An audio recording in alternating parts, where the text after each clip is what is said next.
just need my bank, bro. I got keys to the whip. I said, fuck these niggas. I just need my drink. I just need my bitch. I just need my bankroll. Bankroll. Keys to the whip. Hey, my mind gone. I need a straight. Like my chain need your bitch gon' link. I take her to the telly, fuck her on the sink. Got the Godfather hat in the blood red paint. I'm on that Molly.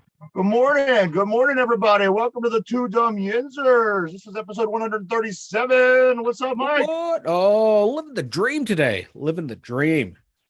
The dream. The dream. I don't know what the dream is, but it's been a very good day today. It has? It has. Suspiciously too well. Yeah, no, that works, man. Yeah. I'm like giving the day the side eye because, you know, I don't trust it. Yeah. Well, let me explain a little bit. Mike and I, we did a little work last night for the show. There were some things that we had to do off hours where it involved a guest who we had to, like I said, make it work after hours. Now, the thing with me, Mike, I drank coffee to make that happen. Uh-huh. And let me tell you, drinking coffee at 5 o'clock in the evening just does not work for me. I'm not one of these guys who could sit around and drink coffee until they go to bed. I was tossing, turning, sweating, turning my pillow over, trying to get comfortable till at least 3:30 or 4 this morning, man. The thing was, like, I drank all that coffee and then I didn't work it off. You know what I mean? It wasn't like I exercised or did anything physical. So it just sat in there and it just kept caffeinating me. And fuck almighty, man, I was miserable throughout the night. The work we did last night, I was like at my bedtime. So I popped a melatonin right before the interview to time it to when everything would be done. And I threaded the needle perfectly. I had enough energy to get through the interview, enough energy to make sure everything downloaded and saved it. And the minute I laid down, boom, I was out. It was dangerous. It was dangerous because I could have passed out in the middle of the interview or slept through my alarm and been late for work. But, I walked that tightrope, baby. Yeah, no, I got to give it to you. I certainly struggled, and I knew it was going to be bad. I knew when I was drinking my coffee at 5:30 in the afternoon. I thought this is not good. I'm such on a routine that my body, a little bit of change fucks that whole thing up, man. But things went well. Everything went well with the interview. We got work done, so I'm happy that that's done. You see, right now, like I had a energy drink but early this morning, like at 2:30 this morning. Right. That got me through work. Then after work, it's like I needed another one for the ride home. Drank it, and I am ready to pass out. It has not given me 1 ounce of energy. I'm very disappointed. The only good thing is, like, it tasted so good, though. It was so good. Yeah. It was like a salted caramel coffee energy drink. It was so good. That's the absolute worst when you do these things to make yourself be more aware and give you energy and it doesn't work. Yeah. Then you just I don't know, it just feels shitty because you kind of get I don't know. Yeah, I just rather I should have just raw dogged the day and just want no energy drinks, just grind it out. Because now it's not like I'm crashing. I've had energy drinks crash. This is just it's one of those where it's not wanting to work and I hate it. But I guarantee you when I go to lay down tonight for bed, I will be wide awake. And that's the absolute worst because, like I said, your body is still reacting to it. Your body, my body won't let me sleep, even though those times, like when I said, like, those things don't work for me, it still won't let me sleep, but I feel tired. I feel like I want to lay down, but it's just kind of doing its thing in there and it just doesn't let you, it don't let you fall asleep. And that drives me nuts. Because then you have to lay there for an extended period of time to see if you'll actually fall asleep. And then you might decide to get up and do something and maybe, it's the whole fucking thing, man. It's the worst. And like the more tired I am, like, look, my one eye is closed more than the other. I still got your Forrest Whitaker eye, huh? I do. I think ever since I had LASIK, It's been like that. I think when I had glasses, it hid that my eyes were like this because I never noticed this. Yeah. Either that or like I had a stroke and I didn't realize it, and the only thing that was affected was my one eye is a little bit closed more than the other. That's the only Hell no. that's like the only explanation I have for it. Yeah. I'm gonna go with that. I think you probably just got lazy eye. I don't know. No, it's not a lazy eye. My eyes they're good. They're dead center. It's not. I had a buddy of mine. He had a lazy eye. But I'm like looking at it. He's like, I'm over here. I'm like, hold on. Let me find your eye. Well, I think that's a cock eye, ain't it? Lazy. No, it was a lazy eye. It would. I was lazy. It would like drift away and stuff. Yeah. Huh. Yeah. I'm like, I'm over here. He's like, yeah, of course, Mike. Everyone can see where you are. Well, I always used to have bad dreams. I would wake up or in my dreams, like I would be looking in the mirror and my eyes would be crossed. And it used to be like a nightmare. You know what I mean? I used to wake up, just shook because I didn't want to have lazy eye or I didn't want to have cock eye, I got enough problems. Yeah. Is this, you know what? I changed the lighting in here. It looks like it's really for reflecting off the shirt, doesn't it? It does, yeah. It's driving me nuts. It's very, very bright. Yeah. See, that's why I control my lighting. We go dark. Yeah. Set a little mood. Then we brighten it up to cheerful. Cheerful. It ain't like we have any hot chicks in here or anything. I'm here. Oh, hot chicks. I'm just a hot, sexy motherfucker. Speaking of which, everybody, we have a guest coming in this morning. The name is Nirvana Crystal. She's an artist / model. Mm-hmm. So I got to figure something out for my reflective shirt. You don't want to blind our guest. Yeah. And then you being like pale as a ghost right now is not helping too. Yeah. And if she don't, she can't look at my shirt, then she's gonna have to look at my face, and that's a no-no. So I mean, yeah, right. How about you just set your dummy in the chair and we'll go from there? I thought of that. Oh, I don't know. Well, once we talk to her and we talk about her education, and we will definitely both be out of place. Yeah, I think the dummies would do a better job. Who the hell's talking about an education? Me. I am. Anyway. This is episode 137, everybody. Pittsburgh Pirates lose once again, 14-3, Mike. They lost, Steelers lose to the Falcons, 14-3. That's what it felt like. Steelers dropped, the Pirates dropped to 47-77. 47-77. 24 games out. They're 2 games behind the next team, and then the Cardinals are back in first place in that division. Surprise, surprise. Hey, Buccos may have lost, but O'Neal Cruz hit the hardest ball ever in Stat Track era. So, wins and losses don't matter. Stat Track matters. So that automatically makes us World Series champions. 122.4, baby. Automatic World Series champs. Now the Pirates, they go to Philadelphia for 3 now. Game 1 of that series won't be till tomorrow. Tomorrow at 7:05. And just for the record, if you're keeping track, Brian Reynolds went 0 for 3 last night.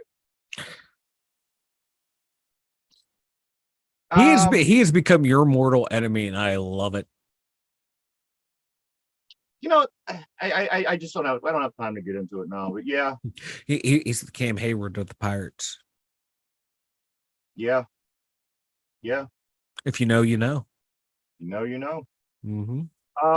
Steelers, a couple more moves. What's this linebacker? Skipper? Shazier Skipper? And he got waived. Shazier Skipper. With an injury settlement. Master T got waived with an injury settlement. The safety, what's this guy? Donovan Snyder got waived. And they signed Elijah Riley, who they claimed off the waivers from the Jets. Yeah, I saw that move. I didn't hear about the other two. I knew the other two were hurt, like Teague and Skipper were hurt. Yeah. Yeah. Because I figured like the only way to get them out off the rosters, the injury settlement. So there you have it. This time next week we'll be down to 53. Oof, you gotta go from what 80 to 53. That's gonna be rough because they like when you had the 4 games, everything was spread out. Now it's just there's one cut down to 80 and then 80 to 53. There's gonna be a lot of movement coming up after this game. It's gonna be wild. Lot of guys that you think, oh wow, this person might have make the team. Let's check out, see how preseason goes. A lot of those maybes aren't going to be here next week at this time. Yeah, I can't wait to see how many 7th round draft picks throughout the league get cut. Yeah, just saying, you're going to see a lot of them. You see this, Mike? A couple allegedly getting intimate at an Oakland A's stadium. At the Oakland A's game goes viral. Now, what this is, Mike, if you haven't seen it, for anybody out there who hasn't, it shows like the grandstand, the bleachers. Yeah. There's nobody out there. It's way out there. You see the bleachers, you see the sky, and there's 2 people, and you notice a guy sitting there, but the lady isn't as easy to see until you zoom in. Well, that's because she's down between his legs, dude. And so this lady was giving this dude a head up in the grandstand of Oakland A's stadium. And they caught it, and there's gazillions of pictures on Twitter, and I don't know. I like it. You know what? Sometimes you never know when the moment's going to arise. And baseball's pretty boring. It is boring. That was the most exciting thing to happen at the stadium. Why is anyone complaining? If I'm sitting there drinking, with a hot chick, I don't know if this chick was hot or not. All you could see was basically the back of her head, but. I'm thinking the same thing. Why not, right? Yeah, and it's a moment between 2 consenting adults, and more power to them. Here we don't kink shame here. 2 consenting adults and millions of Twitter followers. Heck yeah. You know what? Who did they hurt? No one. Oh, what are we going to tell the children? This is going to be you in the future, if you're lucky. How do you commence that whole situation? Hey, you want to go get a nacho and fuck? Right? It's just I don't know. Yeah. Hey, it could be worse. It could be at a football game stabbing each other. So I think this is a step up in fan decorum. I'll take this over. We watched Jaguar fans and Steeler fans beat the crap out of each other. I'd rather watch this. Yeah. I wish you would see more of it in sports. You know what I mean? Yeah. It's like how I always say you watch racing for the wrecks. You watch, I forget what the other one was that we said, but you could watch baseball for the head. Yeah. I like it. It's more exciting than baseball. Yeah. I'm bored just thinking about baseball. Hey. People say, they want home runs in baseball. They got a triple last night. Somebody scored. Wasn't the A's. Well, it wasn't the Buccos. Maybe the Buccos can sign those 2. Yeah. At least they're putting some excitement out on the field. I gotta say, it looked like they had less fans there than the Pirates did. It was crazy, man. The A's were more fans might show up now. I know. I'm about to go out to Oakland. Maybe they were just trying to start a promotion night, those 2 fans in the stand. And, hey, we're trying to help the team, help generate some excitement, get some eyeballs on the product. We'll help out.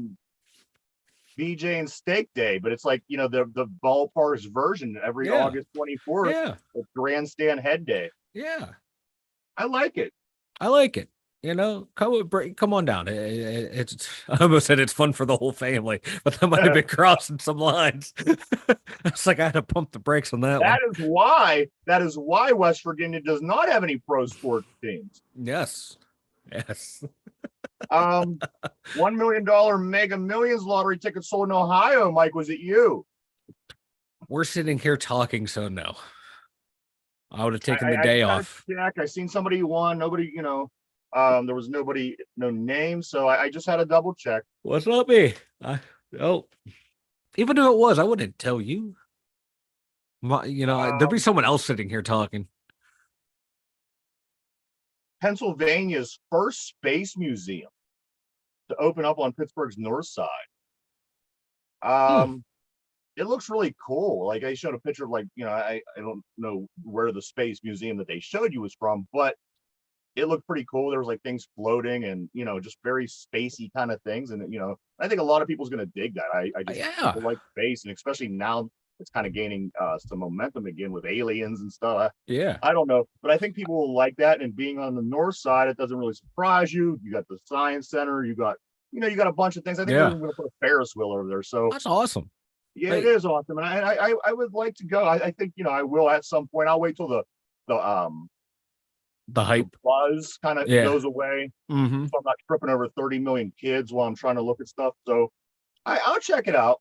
Me too. I like all that stuff. I like the science center.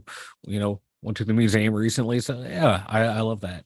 Especially Yeah, now, like speaking of space, have you seen the James Webb photos of Jupiter? yeah, yeah. With the Oh my, eyeball, yeah, that's it looked like amazing. it almost looked like you, like your head's like Jupiter, and with your one Yeah. big eye Uh, from your Forrest Whitaker eye, that's kind of looks like the Jupiter eye, just like that. yeah, there we go. There's the big guy. But no, yeah, I love science. I love space. It's There's fun. a bunch of neat shit, you know what I mean? Even the It science, is. and I'm not the most Yeah. into science guy ever, but you go and you start playing with this neat shit. It's fun, you know? It is. And you learn stuff throughout the day. Yes. Yeah. And you don't realize you're learning too. No, because yeah, exactly. Yeah. You make people think that they're actually not learning and having fun. They They're don't mind actually it. learning. Yeah. Yeah. Some emails, Mike, I didn't get to from earlier in the week. Give me the emails. Gil. Gil says, I'm glad Mike didn't listen to you and didn't vomit on the air. That would have been my last show. Gil, you the real MVP for speaking the truth. It would have been my last show too, homie. I've been out. Like, I nope. would have been selling Mike's vomit on the website. Oh, gross. I can smell it now. Or at least if you would have just shat across the screen, like I said, like if it was that projectile Nope. shit, just kind of bend over. No. Boom! That would have been good, man. No. Murphy says the Pirates have only won. Wait, the Pirates have only won once since the hodgepodge of nothingness comment. Do you think that they are intentionally throwing away the season? No, I don't think they're intentionally throwing away the season. I just think that they're terrible. They're just that bad. They're that bad, and they always are that bad. And that's not no, they're not throwing nothing away. This is what the Pirates do. Yeah, here's how the Pirates are so bad they can't if they tried to tank, they would end up winning. Yeah. That's how bad they are. They would mess that up. They would mess up a wet dream. Excuse me. That's what the Pirates do, man. Yep. Joseph says, bruh. Kylie says, bruh. Chick. Bruh. Karen. Hi, Karen. Karen says, why does Mike disappear sometime? I thought there was something wrong with my screen. Mike, why don't you explain that? It's the virtual background, and it's where how I sit with the camera and how I move and how it catches it up. Sometimes I disappear into the background. See, I try to do it and it doesn't work. Yeah. Yeah, it just happens. Karen is concerned, Mike. Karen, are you gonna come save me? Another thing, Mike, I was looking at.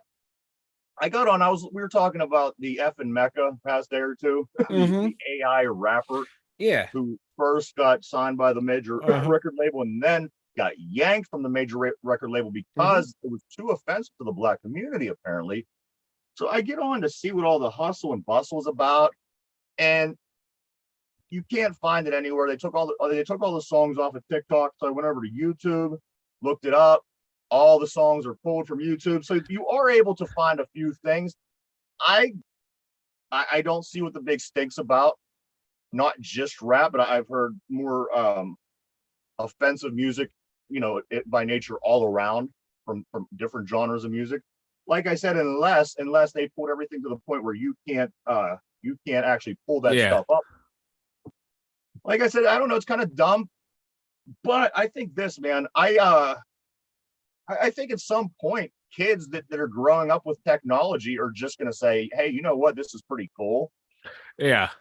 And say that this is the music that we listen to. This is our generation. This is the music of now. This is, and I think that because a lot of times these younger people, they don't understand or appreciate the work process and a lot of things that artists do, musicians do. They just automatically assume that whatever. But I really do. I can see the younger generation getting into this kind of shit, and I don't know. It's scary because here's the thing: there's sales, to sell merchandise, to sell music. Let's say, for example, there's tactics you use. You target certain audiences. You use certain tactics because you want to draw people in to make money. My thing about this is the computer, the AI, Mike. It literally it has infinite knowledge if you think about it. Its mind has access to the internet. That's scary. It is scary. So things that we do to manipulate, deceive, kind of come on by these things could do it times a million if you think about it. Oh yeah. How fast they process. Sounds and dog whistle type things and stuff. It's stuff that we don't even comprehend just because it has that access to that knowledge, that information. And if it's making things itself off of what it's learning from us, it could be a million times more effective. And like I said, I don't think that we stand a chance when it comes down to those kind of things and the AIs and the robots and the technologies and shit like that, because we're just humans. We have access to the internet, but this thing's mind is actually the internet, Yeah. So, I mean, just for the sake of fuck, don't let this shit get out of hand, but it will. It will. Mankind is very, and it's not that you say it's irresponsible. You're always just going to have two opinions, and there's going to be people that's saying that it's not good, but then you're always going to have the side that's saying, hey, this is the greatest thing ever. So I'm ready for the robot / AI takeover at this point. Are you? Yeah, I just want it to happen. I just wanted to get it over with. I'm tired. I just want it to happen. I'm not ready for anything. I don't know. Like throw me into the Matrix, man. Just let me put me in that cocoon, put my feeding tube in me, and just let me chill. Because I'm exhausted. I'm tired. I just want to relax. So, yeah, I'm down for it. Turn me into a battery, Mr. Robot. This guy got green eyes. He got green long dreadlocks. They actually had the guy on YouTube that the voice was made after. And I didn't listen to his. There's just a lot of stuff going on last night, and I jumped over to check that out. And like I said, by the time I found what I wanted, I was already kind of over it. So I'll keep looking into it. But it's scary shit, man. I don't know. Anyway, it's like, because it's not just music. These AI can start doing what we're doing. These AI can start anything that's art, anything that's creative, anything. And here's the thing, it could do a million times better. So as the younger generations who are kind of lazy come up, they don't want to do anymore, they turn to technology. And technology might create TV shows, it might create music, it might create radio shows, podcasts. And like I said, we really don't have we don't stand a chance, Mike. Yeah, we can always just, we can write a virus, release it into the code, and watch it deteriorate. Yeah, and then the AI will somehow come out and bust your ass somewhere. You know what I mean? As long as it buys me dinner first, let's go. Yeah. I don't know. I like the stuff. I like the AI stuff. I like the robotic stuff. I'd like to see where it's going to go. I mean, if it wants to take over my job, it can take over my job, just not this one. Absolutely. And I was reading the other day that, the millennials and Z's the younger one, right? Yeah. That they are, they're against the hustle culture, which I don't blame them on. I don't blame them either. Yeah. You shouldn't have to work yourself to death to just be alive. That's so fucked up.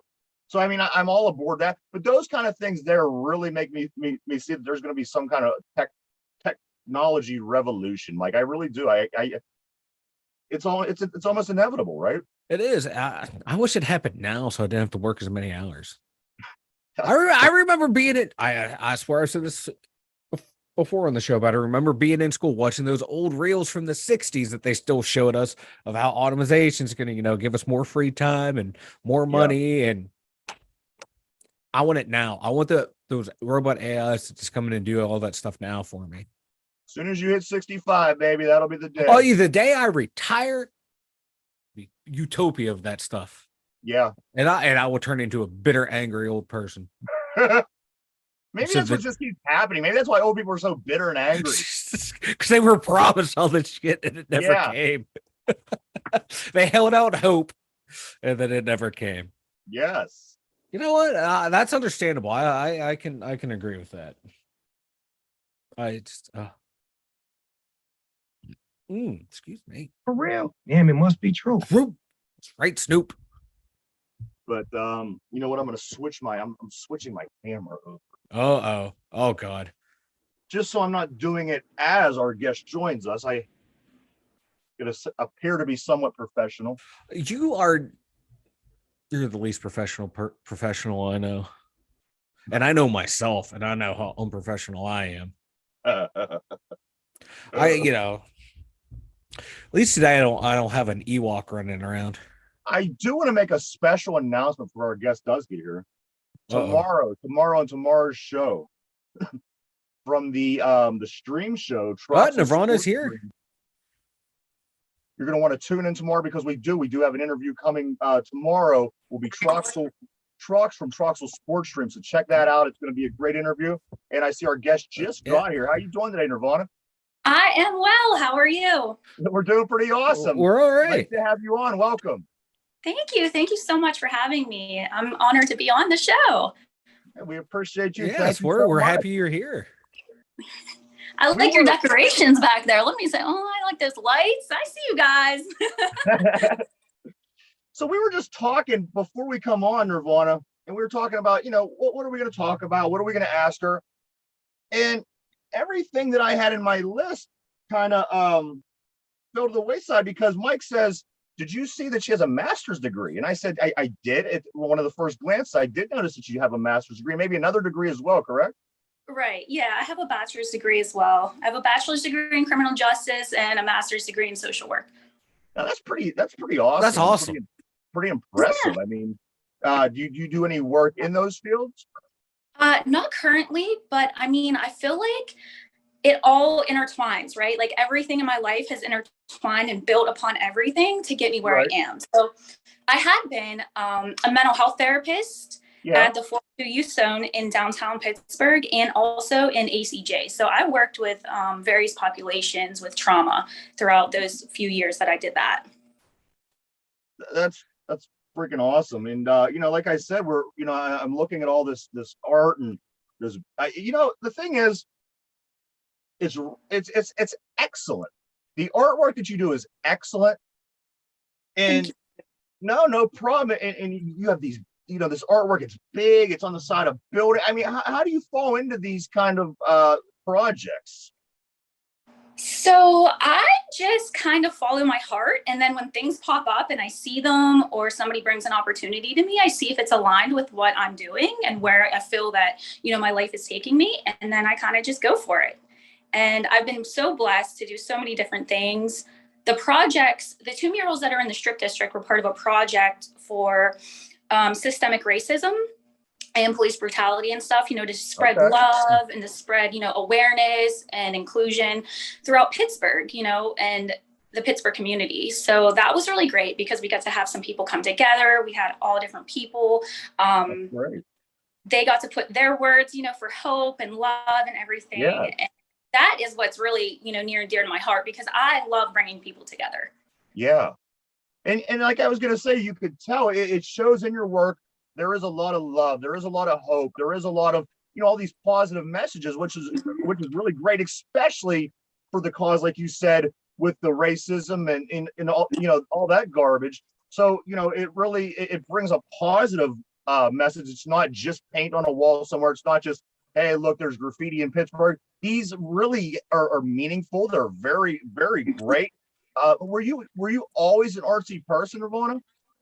Oh yeah, I was. I was always the kid in class that was like, "Oh, she'll go draw it. She can draw it for us," you know. And then I everything. I was gonna go to college for art, and then I kind of got like sidetracked, and it was like, well, you know, you're not gonna make money. You're not gonna do this, and people told me different things, so I didn't follow my heart as much. But everything I ever did, art was always included. Like I did art therapy with the youth.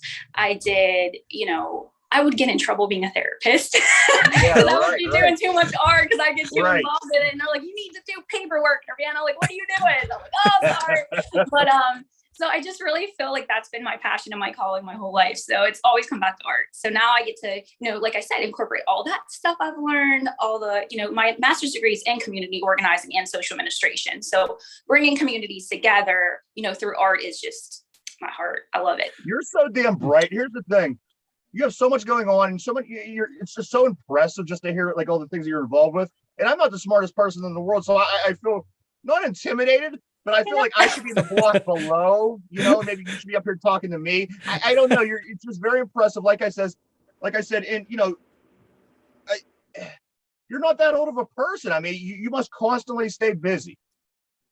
I really do. I've just always been like that. I just love doing things. I love meeting people. I love traveling. That was my favorite part of modeling because I got to just travel the world and, you know, meet new people, see new things, experience new cultures and just things I never got to do growing up. So I'm just so grateful for all of it, really. Have you always been from the Pittsburgh area? I have. I grew up in the suburbs out by like Greensburg, Irwin. Okay. Yeah, that's where my dad's from, the Irwin area. Yeah, I know. Okay, out there. yeah. I just moved into the city, so now I live in the city, and I'm like, hey, I was meant to be here all along. Yeah. Well, like if you're from those surrounding areas, everyone's like Pittsburgh at heart, anyway. Absolutely. Yeah. Now, like your art style, how would you describe your art style? Because I'm looking at it and I see similar themes throughout all the paintings, but also uniqueness in all the paintings. Right. So I've really like hammered down the past probably year, really, you know, perfecting my style because as an artist, you know, it's a top tier compliment for someone to come to you and be like, I want this in your style. Right. And I've had people come to me recently and that's a lot of the projects I'm working on now. So that is what it's about. But I would say it's bright, it's bold, it's graffiti style. That's what I really started just pushing to spray painting because I just got into that, which I love. And, you know, just an overall vibrant theme of love and, you know, getting it out there and people enjoying it. I think your style goes hand in hand with inner city. I really do. You know, if you're going to go to the inner city and even a lot of times when you see a train go by and you just see some amazing artwork on the side, it's acceptable because it's a vibe, it's a feel. And like I said, now that you're in the city, I think those two really mesh. And you know, anywhere that you could do your style in the city, I think it looks amazing. And people, you know, are constantly coming in and out of the city and visiting here, and you get, you know, ample opportunity for people to see your work. Absolutely. That's one of the main reasons I moved into the city because there's just so many more opportunities with art. Even going down to the Color Park, I did a photo shoot there like 2 weeks ago, and I met an artist there doing graffiti, and I was just like, "This is great! Like, I can just come here and paint. I love this. This is just wow, you know." And like, he was talking about how like the cops don't bother you, like you can just sit there and do your things, you know, as long as you're in art, and that's a beautiful thing in this city. I love it. And you just really seem like a person. It's like, here's a whole shitload of paint, do something, and you just make the most beautiful, you know. It's impressive, Nirvana. It really is. I mean, you could go down through your posts and your pictures, and one thing is just as or more impressive than the last. It's really great. It really is impressive. Thank you. That's very kind. It is. Like everyone check out her website, Nirvana Crystal art.com. Is that it? Yeah, that's it. Okay. I was having glare on my screen, but yeah, all of her artwork is on there, and it's amazing. Like I don't know. I'm sitting here as the interviews are going on, looking at all the artwork. It is that I like it. I like the like you were saying, like, everything's like bright. Even the one like you had with the skulls and the white roses, even that had nice little colors in the background. Even that was like felt cheerful and positive, like with the skull and bones. Yeah, because so as we try to elevate from darkness, I try to like bring out the brightness in it, even if it was something dark that maybe I was going through and I was painting it. I'm like, you know what? I'm not staying in this place, so we're gonna make it bright. We're gonna make it better. We're gonna make it light because that's what we're here for, Yeah. Like, I like even noticed like researching for the interview was like not only your artwork, just going through like your Twitter page and everything on there is like always positive and uplifting, which is nice change of pace for what I normally see on Twitter. No, but I really try to not. I don't really engage in the negative. Aspects of things. I really got away from that. I used to. I'm not gonna lie. I'm still human, but I would rather be here to try to have somebody look at my art or something like, what, she posted that and that really inspires me to maybe think a different way, because that's when I see people that are posting stuff and they inspire me. People don't even realize how much they can inspire each other. And that's really what I love social media for. Absolutely. Let me ask you, Nirvana. Now, you've probably, obviously painted a bazillion things in your lifetime. You're an artsy person. Is there one project that really stands out to you where you say, you know what, this is my favorite thing that I've ever did? Whew. I don't know. I can't really say because my life has changed so much, so many different times. I think the first mural I painted, the Pittsburgh heart, the Pittsburgh love line, was my favorite for a long time because it was my first mural. And I was like, all right, I'm going to do this. And I got to just get off the project and make my own thing. So that was really, really great for me because I got to just design it. Everybody else was painting stuff that was already designed.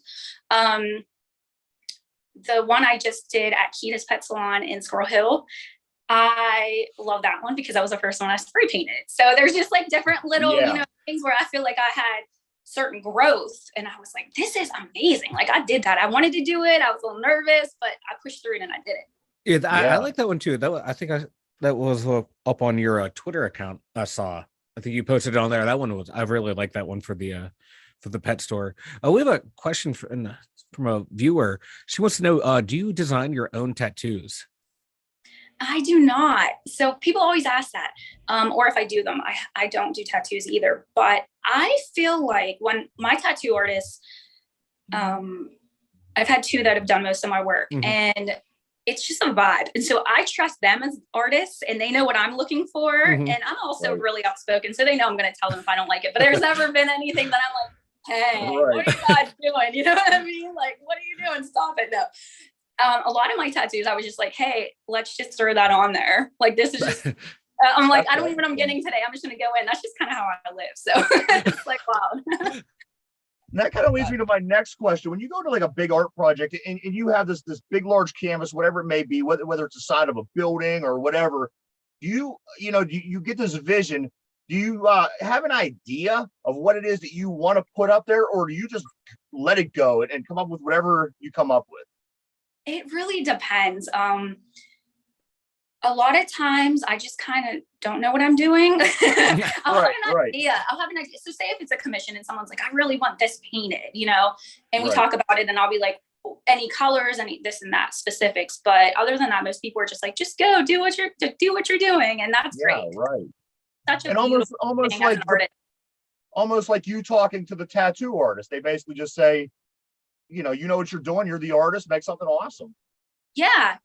And like I said, to get to a point where people are like, I want your style, that's it, because then they're trusting you and they know what they want because it's your style. You know what I mean? You're not trying to, because for many years I would be like, I don't know, it has to look this way. Like you get this block, right? Because you're like, this doesn't look how it quote unquote should look in society. Or say somebody says something, they're like, ew, that looks like this and not that. And everything's perception. So I'm like, hey, no. I have this God-given gift and it's going to be my style. And it's going to be the way I want to do it. You know what I mean? So that's where you have to really elevate yourself to get as an artist. Yeah, and like when people want to say, "Oh, like it should look a certain way," and like you said, it's all about perspective. Like, look at Picasso.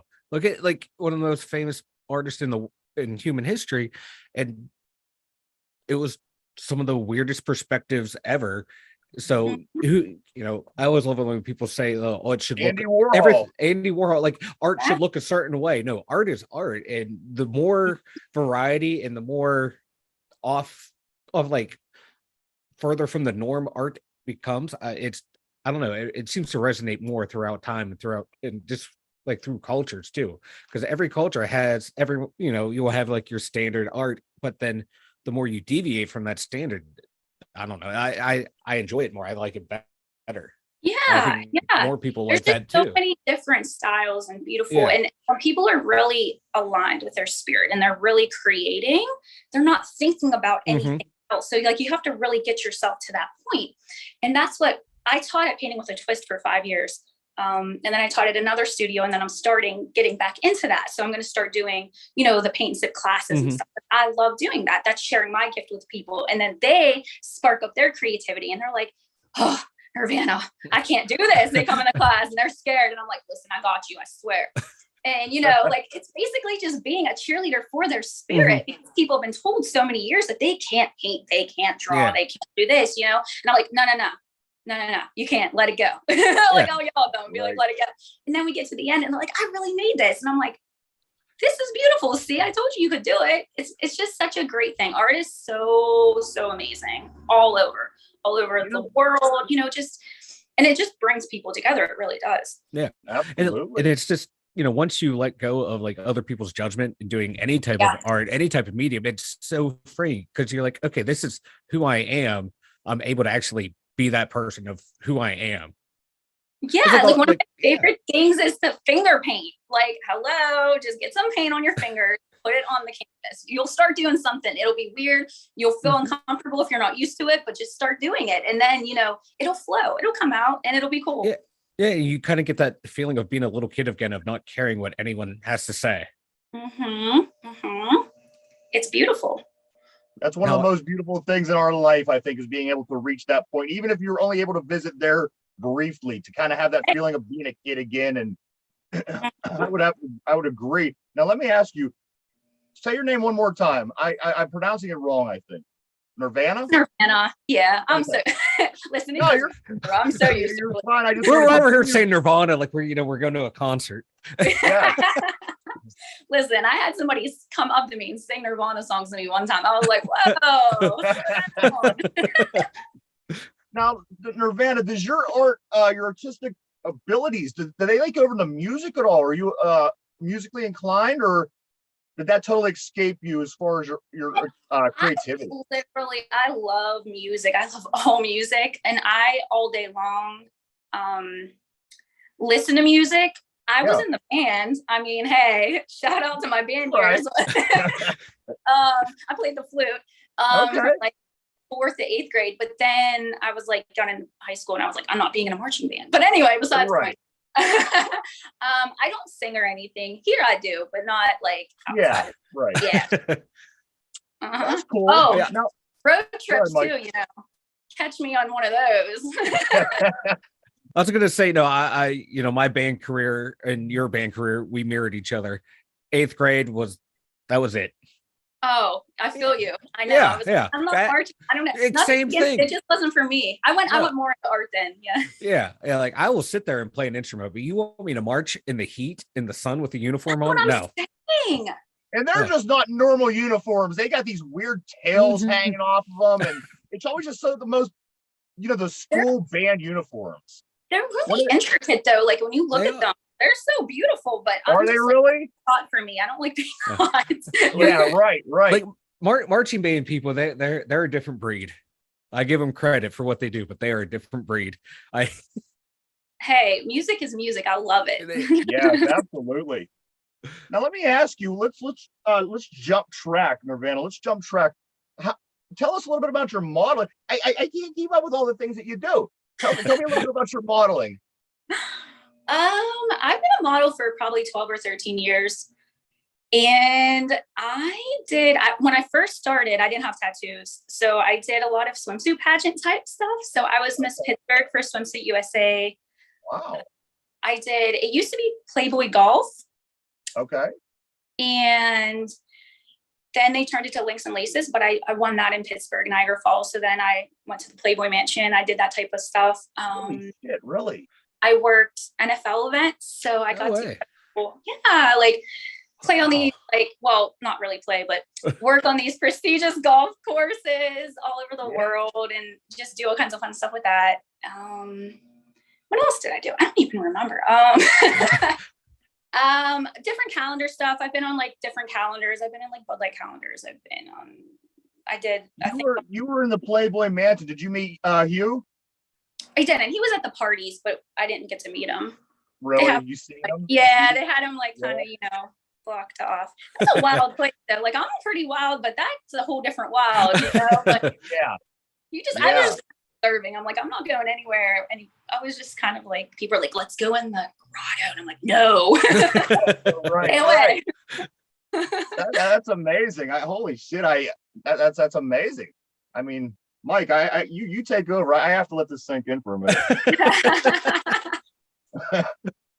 See, I'm not used to asking the questions anymore, Ryan. You do that all the time. I'm not used to people telling me they were at the Playboy Mansion. Damn it. Let's all just take a deep breath. We can get through this. Yeah. You got this, Ryan. You got this. Refocus. You got this. Do you have any big projects coming up? Any more murals coming up? Right now I'm doing a few commissions, so I'm open to more murals. I'm looking around. I've been, contacting some businesses, so we'll see how that goes. Things just kind of pop up. That's just like what I said. I don't know. They just they just popped up. Like, I'm like, okay, hey, let's do that. And then, it's the same idea with anything. I think a lot of people get discouraged if you don't get a certain, how do I want to put this? Like, say you enter something and you don't get it. But I learned with modeling that you have to just keep trying, and maybe that's just not the right thing for you. You know what I mean? So I've been looking out because, there's a lot of grants and stuff for murals all over the city. So that's really what I'm looking at now to see, what projects are starting. Yeah. See, I never knew that. I never knew that like cities actually have grants for the murals. Huh. Grants Learned something new. Like, for artists and stuff. It just depends like on the communities and all that type of stuff. So that's what I'm digging into now. It's great because, you can do them for businesses, and they get to see people that come into their business, get to see art in their business, but you also get to do community work. So I love both sides of it, What do you enjoy more, Nirvana? Did you enjoy doing the modeling? Did you enjoy doing the art? Or do you just, what I'm getting from it is you just enjoy life, and anything that you get into, you put this passion into it. And, it might almost seem like it would be impossible to answer this question. You enjoy art, you enjoy modeling.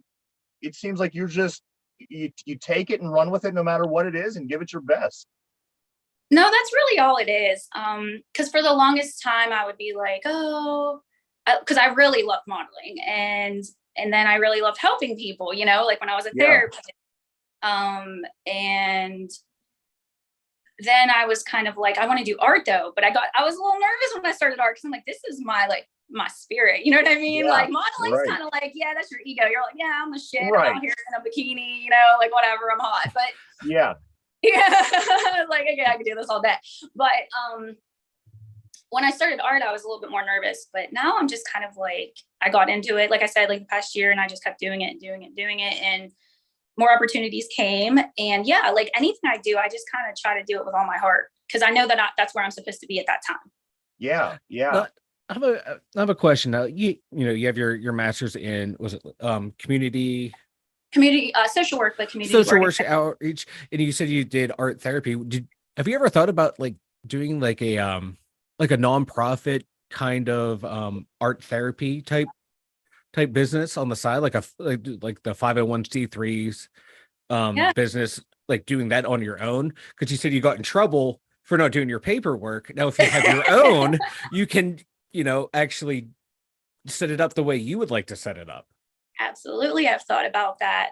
I've been like working on that. So really, I think bringing not so much maybe art therapy, but maybe bringing communities together to do murals, I think is more of what I'm looking at. But yeah, definitely doing a 501c3 and getting that up and running, and we're getting all that together. Parts of it are like, oh, you can feel it in me right now. Like, I'm like, oh, react to that. But another part of me is like, no, but this is like for the greater good. So it's worth it. Yeah. It's like when you have to set all that stuff up, it's like the hardest part is just for me, like even when we were starting the podcast, it's like all the like the business side aspects you have to do for everything. That's like the hardest part to overcome. Doing the actual work is fun. That stopped me with my art business for so long. But it's like, yeah, I hate that. I hate that side of the business. Absolutely. But yeah, I've talked to one of my best friends about it, and I was like, this is literally what I went to school for, to run a nonprofit. Like, I know, what I mean? Like, it just makes so much sense, right? And I still get to help people. I still get to do art. I know so many people because I've met so many people that would love to come out and help, like celebrities or whoever. And so bringing that all together, because that's a really great way for them to give back. And it's a great way for people that want to meet them. You know what I mean? Yeah. Like, it's beautiful. Yeah. It's like, it's all like everything that you have done and worked for seems, it's leading up to that. So it's a vibe. Hopefully it happens. Oh, it's not we're rooting for it will happen. It will happen. And speaking of vibe, your personality, it's very, it resonates, and you can tell that your insides come out when you do art. I could feel that by listening to you, by talking to you, by just getting the vibe. There's so much energy that I think that you could, you're right. This is what you're supposed to be doing. Oh, absolutely. 100%. I know that. Yeah. Yeah. I've worked through a lot of like healing and spirituality to get to where I am, so that I could really find who I really am. Yeah. Absolutely. There's older people that are alive that still don't know what they want to do in life. So I mean, that's really, it's an amazing thing to hear of somebody who finds their talent and really embraces it, because look at the work you do. It shows in your work. Because when you love what you do, you don't really work. You just kind of love your life, right? Yeah. And so as long as you're loving your life, then the opportunities come to you because you're attracting that, because you're giving out your love. You know what I mean? Yeah. Does that make sense? Yeah. So what does the next 20 years hold for Nirvana? What do you look at for in advance, or are you just enjoying every day as it comes? And I really do. If I live literally second by second, like I literally start my day by getting centered. Like, I stay centered to stay present, because I can't allow the past or the future, shift me too much, because if it does, then you start to go one way or the other, and that's depression or anxiety. So and like that, I have so much energy. I can have feel to find ways to channel it all the time, because it's constantly flowing through me. So if I don't, it can get real chaotic ways. And being an artistic person, when one of those things do happen, whether it be anxiety or depression, it can be very magnified because of the sensitive nature of the person. So, it's very, very smart to do what you're doing in a sense, because otherwise, a lot of times you see these musicians that go through these problems, or people that are very artistic and have this creativity, and they're the ones that are having the hardest times in life. Yeah. And I was there before, like maybe like 2 years ago. I think that COVID amplified that for everybody. Right. And then it really for me, because I had to, work some stuff out, like I said, but now I learned, like I said, to channel it, because you can get to that point because you have so much like creativity, so much energy, and it's like consumes you, like it can take you different ways if you feel like you can't fit in somewhere. So for people that might be struggling with that, just know that, there's always a way out. There's always people that love you, even if they don't, seem like they do. I've had to cut so many people out of my life, because when people put that stuff on you, it makes you feel like you're not somebody. You know what I mean? I grew up not knowing who I was because so many people were trying to tell me what to do, and I couldn't like express myself, and I couldn't like really be who I was, you know? Right. And so now that I am, I get to stay centered and I get to help other people. And that's why I want to bring people together and inspire people to know that, you know, you are full of love and you do deserve love. You know, I'm very content. I'm very content with this interview, and I'm going to tell you why. Why? Obviously, well, had nothing to do with the Playboy Mansion.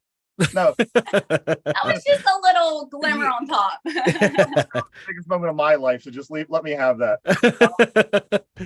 So, people are going to look at you and they're going to say, I want to see what she has to say. Then people are going to look at your art and they're going to look at your work and they're going to say, you know what?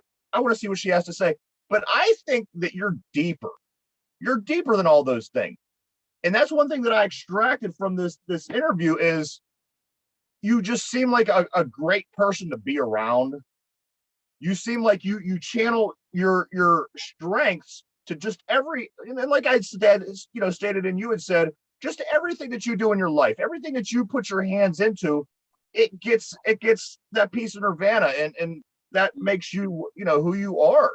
And I'm sitting here watching you talk, and there's this energy, and like I said, it's much more than just scratching the surface of who Nirvana is. Like I said, someone might see a picture of you and think, wow, or people might see your art and think, wow.